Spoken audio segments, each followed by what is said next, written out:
Welcome to Weekly Patent News, a show that provides quick updates on the recent activity in the patent world. Toyota opens up hydrogen fuel car patents. The patents will be made available free of charge to anyone wanting to use them. The patent portfolio covers fuel cell stacks, high-pressure hydrogen tanks, software control systems, and the industrial processes involved in generating and supplying the gas. Bob Carter, Senior Vice President of Automotive Operations, said when good ideas are shared, great things can happen. Toyota's move follows that of Telsa Motors, which shared its patent portfolio in 2014. The Patent Public Advisory Committee recently released its 2014 annual report evaluating a variety of programs at the USPTO. The PAIR system on the USPTO's website is notorious for crashing. The report recommends putting a strong emphasis on increasing funding to IT and replacing legacy systems. The backlog of RCEs has gone from about 17,000 in October 2009 to over 110,000 in March 2013. The report explores ways to reduce the exploding backlog of RCEs.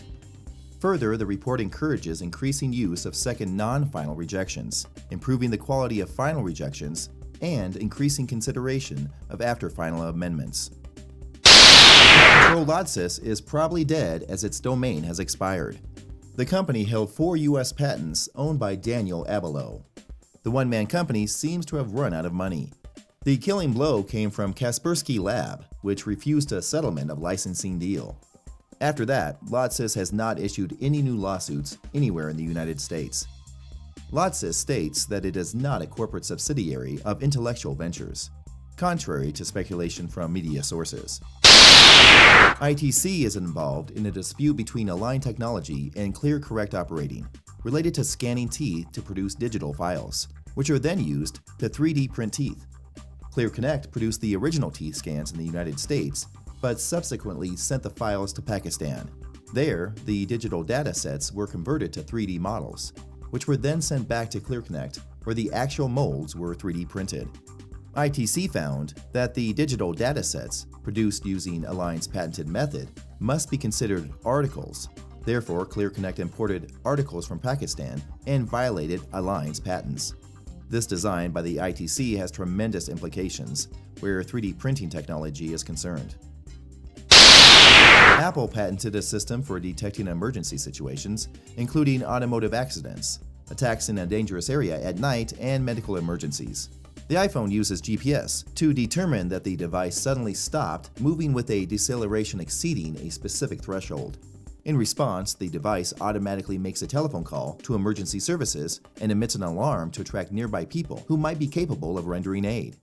This patent could help rescue teams reach the accident site sooner, and probably save lives too.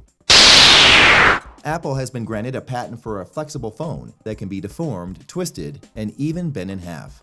So, Bengate was not a fluke. Nike has received a patent on a recyclable golf ball.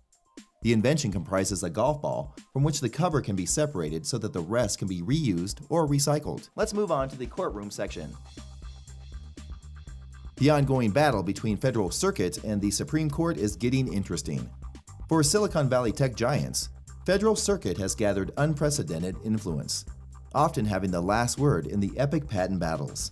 However, the U.S. Supreme Court has started to review more of the Federal Circuit's cases than ever, reversing 5 of 6 decisions it examined last term. The Federal Circuit had long been considered staunchy behind strong rights for patent holders. With the Supreme Court scaling back those rights, particularly for patents on tech, such as software, the Federal Circuit has started to shift its viewpoint. In a jolt to U.S. Pharma, Major Abbott Biotechnology, the Indian Patent Office has set aside its earlier order that granted a patent to the company's Humira drug. Touted to be a blockbuster medicine for treating severe forms of arthritis, on a review petition by Glenmark Pharmaceutical. Here are statistics for patent litigations filed last week. Moving on to the international news. China is aiming to triple the number of patents it files by 2020 in an effort to boost the country's high-tech economy in areas from agriculture to pharmaceuticals. China wants to become a bigger player in high-technology industries as the country grapples with slower growth and rising costs for its manufacturing base. China also issued an action plan of further implementation of the country's IPR strategy. The plan, released by the State Counsel General Office, highlighted the goals and measures for IPR generation, use, protection, and management from 2014 to 2020. China established the third Intellectual Property Rights Court at Shanghai. Late last year, China established two specialized IP courts at Beijing and Guangzhou, respectively.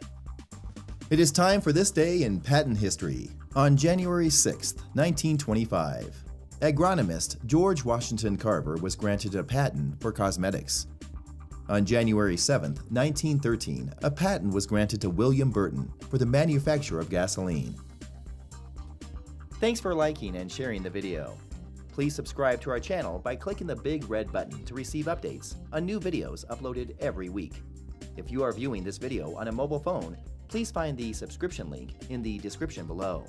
Until next time, keep innovating and keep patenting.